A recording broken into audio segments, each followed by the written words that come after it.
I would like to introduce Admiral Jerry Achenbach, Superintendent of Great Lakes Maritime Academy, for his opening remarks. Can you hear me? Mic is not on.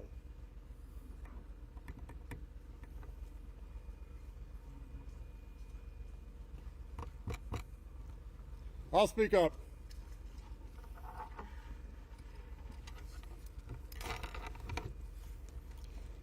Good morning, faculty, members of the maritime community, descendants of Great Lakes sailors, and cadets of the Great Lakes Maritime Academy. While today's ceremony is focused on the Edmund Fitzgerald, mic working? No. All right. November also marks the anniversary of the loss of the SS Bradley, which sank in 1958, and the loss of 33 of 35 crew members. Today, I believe we are joined by Mr. Bader. Mr. Bader may be the last living former crewmate of the Bradley. This month is a sacred yet sorrowful time on the Great Lakes. It's when the lakes shed their gentle summer facade and remind us of their true, untamable nature. And on this day, our gaze turns, as it always must, towards a single indelible date, November 10, 1975. 50 years ago, the SS Edmund Fitzgerald vanished from the face of Lake Superior, taking with her 29 souls and leaving behind a mystery that still echoes in the deepest trenches of the water. The Edmund Fitzgerald was not just a ship. She was a legend long before she became a relic. Launched in 1958, she was the undisputed queen of the lakes. The largest ship of her kind, a triumph of American industry stretching over 729 feet. She was a titan that hauled iron ore through the locks and across the vast inland seas, the very lifeblood of the nation's steel mills. But a ship is nothing without its crew, and the 29 men who sailed with Captain Ernest M. McSorley were not adventurers or hobbyists. They were masters of their craft, professional mariners. They were engineers, mates, oilers, cooks, deckhands, and one cadet, GLMA's David Weiss. All of these men understood the language of the wind, the texture of the fog, the ominous sound of water slapping against a steel hull in the darkness. They were seasoned veterans who navigated the brutal realities of the longest, harshest shipping season in the world. Cadets, think of them as you study for your license exams and practice your seamanship. The crew of the Edmund Fitzgerald represents the pinnacle of the calling you are pursuing. Their devotion to their work, their implicit trust in one another, and their unwavering professionalism were anchors of their lives. Today's memorial is not just for the lost, it is for the spirit of the entire Great Lakes fleet, whose crews continue day in and day out to move the raw materials that build our world, often fighting the same relentless adversary, the weather. The voyage began routinely, carrying 26,000 tons of taconite pellets from Superior, Wisconsin, bound for Detroit. But routine is a fragile thing on the Great Lakes, especially in November. As they crossed Superior, a violent low-pressure system descended, generating one of the worst storms in recorded history, a true gale of November. Winds ramped up to over 70 miles per hour, generating waves reported to be 25, even 35 feet high. The lake was no longer a highway. It was a hungry, churning beast. The radio traffic from the Edmund Fitzgerald tells a story of increasing peril.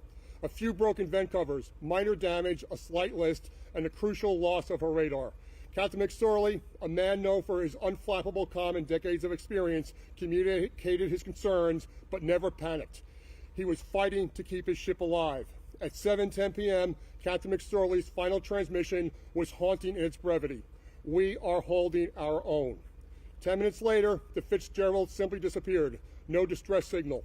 No time for a single lifeboat to be deployed. No wreckage or bodies were found in the immediate aftermath.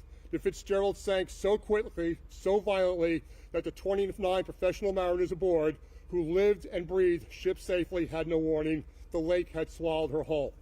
The loss of the Edmund Fitzgerald forced the maritime community to confront a terrifying reality, that even the biggest, strongest,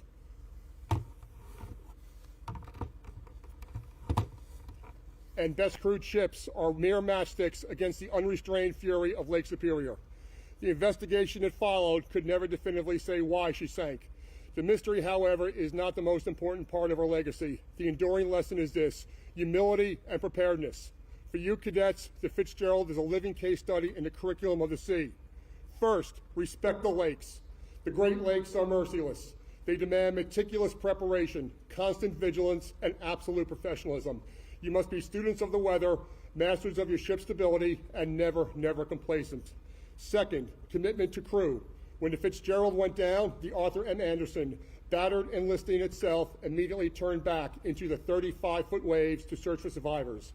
That is the bond of the maritime profession. That is the commitment to look after your fellow mariner regardless of the cost. That is the standard you must carry. And third, the call of duty. Every man on the Fitzgerald stayed at his post. They were working until the very last second trying to save the ship. The duty of a mariner is a sacred trust. It means facing danger head on, not running from it.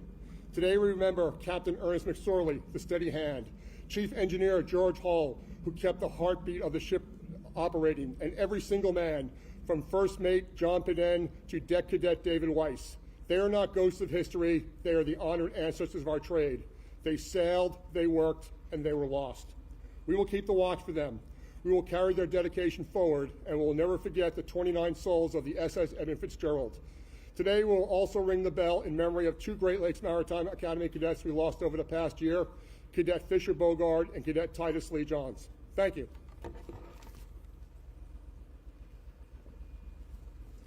Thank you, Admiral. Today's speaker is Captain Gerard Pennell. Mr. Pennell is a 1986 graduate of SUNY Maritime Academy.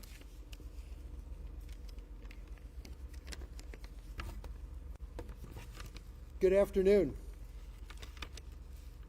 It's both an honor and a solemn responsibility to join you today on the 50th anniversary of the loss of the SS Edmund Fitzgerald. I stand here on behalf of Captain Willie Barrere, President of AMO, and on behalf of the men and women of American Maritime Officers to pay tribute, not only to the 29 mariners lost on that fateful night, but to the enduring legacy they leave behind. I would like to begin by thanking the Great Lakes Maritime Academy for hosting today's commemoration.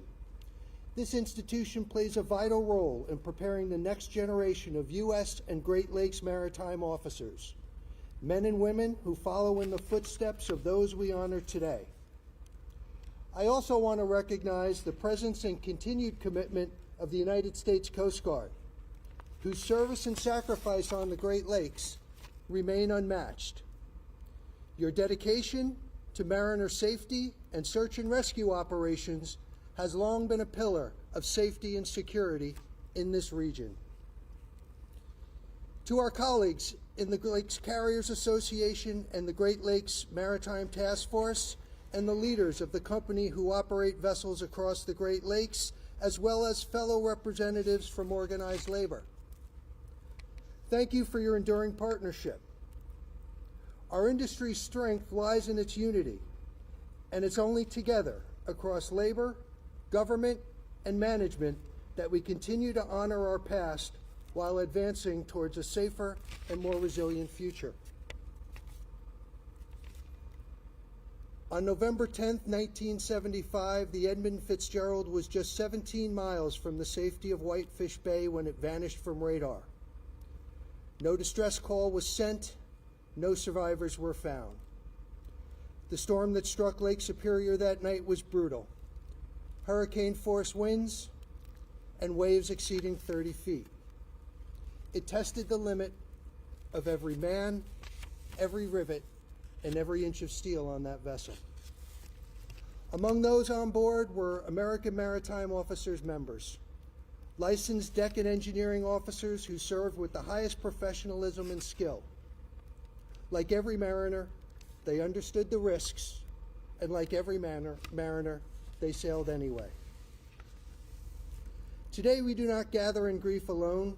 We gather in remembrance, in respect, and in renewed commitment. We remember the names of the 29 lost. We respect the gravity of what it means to work these waters. And we commit ourselves through policy, education, and vigilance to preventing such a tragedy from ever happening again. This anniversary is not only about the past, it's about the future. It's about the cadets assembled here today, preparing to carry forward a proud maritime tradition. It is about continued investment in training, safety technology, and emergency preparedness. It's about listening to the hard-earned lessons left behind by the Fitzgerald's crew and ensuring they guide every voyage that follows. To the families of the 29 men, your loved ones are not forgotten. Their memory lives on in the steel of every ship, in the curriculum of every maritime classroom, and in the watchful eyes of every mariner who looks to the horizon and remembers what's at stake. May the legacy of the Edmund Fitzgerald continue to guide us, not simply as a story of loss, but as a call to action, a reminder of why we must always put safety first, why we must support and train the professionals who crew our vessels, and why we must never take lightly the power of the Great Lakes. Thank you.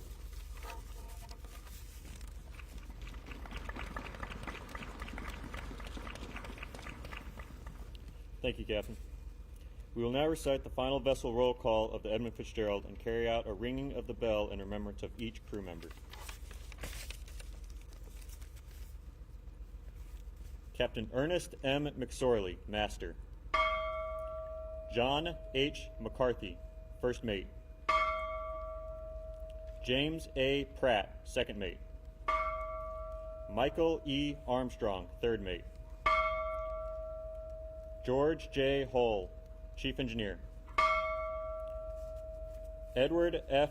Binden, First Assistant Engineer. Thomas E. Edwards, Second Assistant Engineer. Russell G. Haskell, Second Assistant Engineer. Oliver J. Buck Shampoo, Third Assistant Engineer. Frederick J. Beecher, Porter. Thomas Benson, Oiler. Thomas D. Borgson, AB Maintenance Man. Nolan F. Church, Porter. Ransom E. Cundy, Watchman. Bruce L. Hudson, Deckhand. Alan G. Kalman, Second Cook. Gordon F. McLeland, Wiper.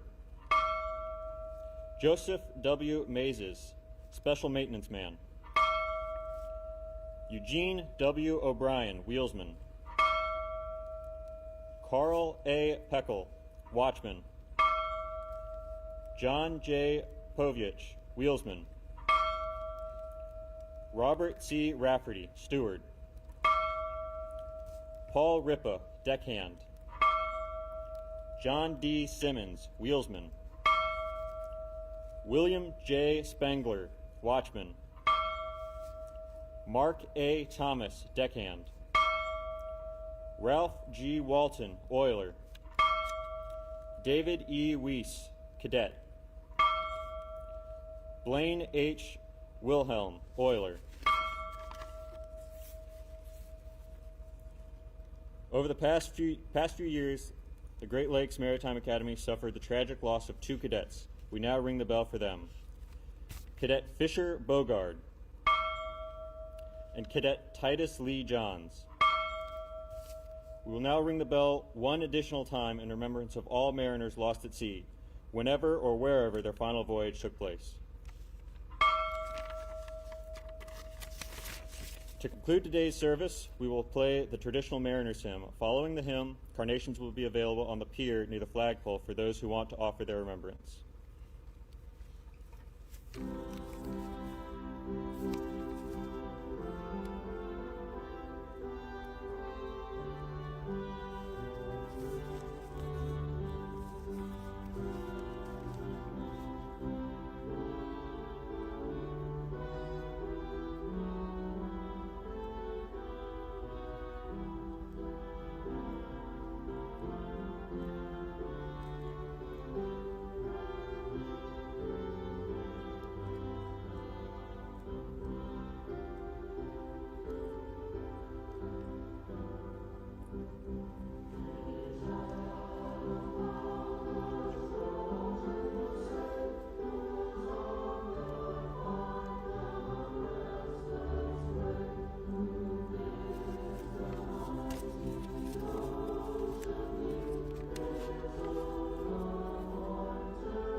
This concludes the 50th Annual Mariners Memorial. Thank you for attending.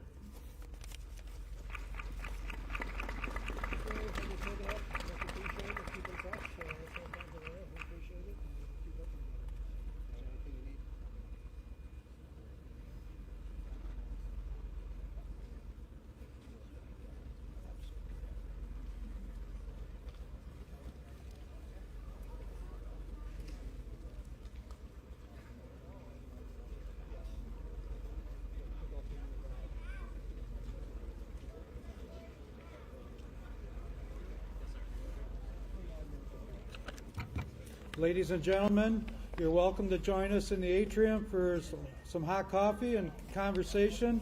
Thank you for attending on behalf of the International Shipmasters Association, the Great Lakes Maritime Academy Alumni Association, and the American Merchant Officers Union. We welcome you and thank you for coming.